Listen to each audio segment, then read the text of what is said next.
mental imaging of your higher power is creating a window, or perhaps a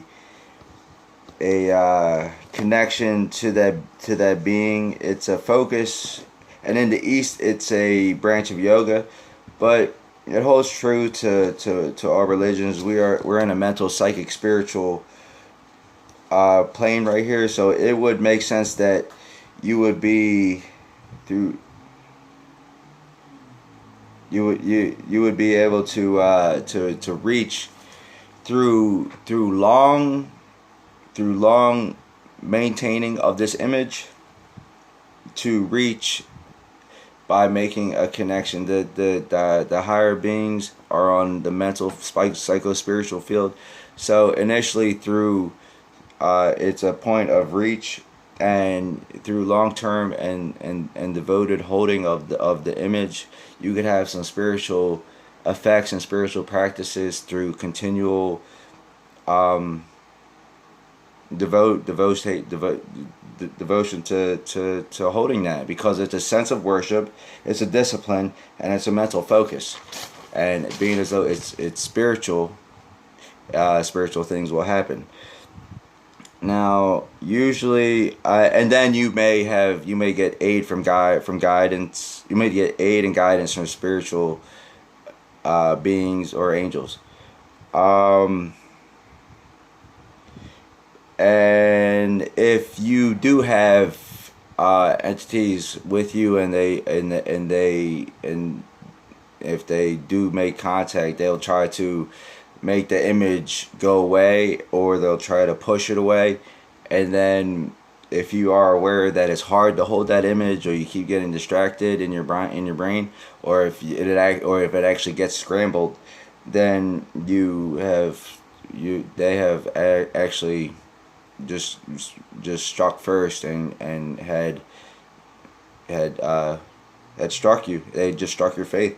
So the long term conviction of it will eventually make them will eventually repel them. But that was the initial act of war, and then they will eventually. So I'm saying, just be mindful and be cautious, because being with that, all negative beings and entities try to destroy your faith. That's what they do.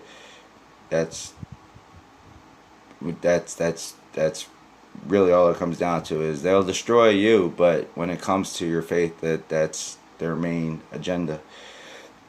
And that's a strong way of knowing that you have something that's trying to hurt you, or trying to harm you, or cause you discomfort.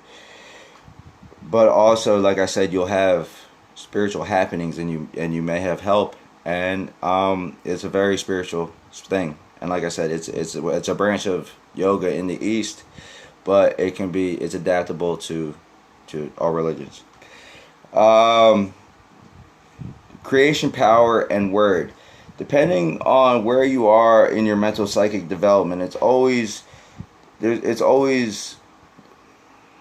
mind over matter. So fighting with imagination and word. I spoke in my last video of the attack that I had, and I had to use the prana or chi of the water, of the purified water that I drank, and push it up to my brain to stop an attack that was riding a tooth that was being affected by negative spirits. Because, like I said, they hide in dead matter, in dead skin. If you have, like I spoke, if you have pneumonia or something from smoking, they hide in such things, like that. Just in corrupted body flesh, or really, they can attach themselves to wherever, but dying flesh or matter is well, it's already being destroyed. So a focus on them trying to destroy it even more, to create some sort of real fatal disease or something harmful, is an agenda. But so, like I said, I had to get that tooth removed, but I was able to defend myself with the prana water and positive force of word, what I spoke about before, a positive word, and the prana that I used for it to stop a attack. But I'm getting into fighting with imagination, like I just said. I spoke about that and positive words and association. So we're saying, imagine if you say light, and imagine a flash of light, and with a psychic force that's your own, it becomes a defense or a potential attack. And with the positive words and the association with the power of the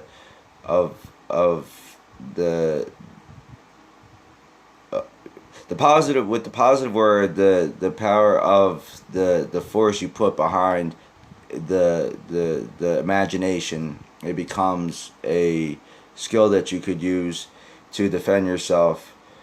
And I'm talking about this because I'm trying to help create an ability for you to defend yourself. After all, you wouldn't attack negative things with negative mindsets or powers, because that just gets them rallied. That would get a rallying towards you because you're using darkness, and eventually it'll lead to imprisoning yourself or slavery in one form or another. So that leads me into the power of good versus evil, God versus devil, the polarity and magnetism of your force that you're using. And the quote here is especially useful. Don't use evil against evil. Do good treat evil with goodness. And it's a quote from the Bible. And that's a dynamic thing that I had to learn on my own, because I was being attacked and I was using negative force, and I do this very frequently without thinking about it myself, because I sometimes we all go through it. But so you're using negative force and negative word against an attack. It's just feeding the negative energy or the negative entity, and it's creating a magnetism towards them. So initially it's siphoning you and draining you, and you're wasting your energy, and you're pretty much getting mad, and it's not going to go away. So that's where we get into the power, to the optimism of it. You have to be brave or be strong and bring a positive force towards negativity.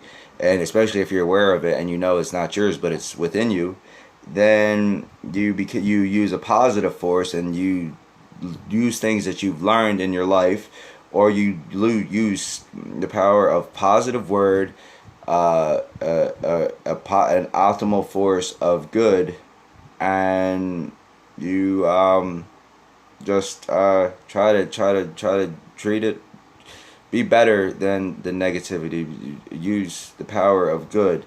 Focus on love, or life, or things that make you happy, and against darkness and the shadow. So there go the polarity of it.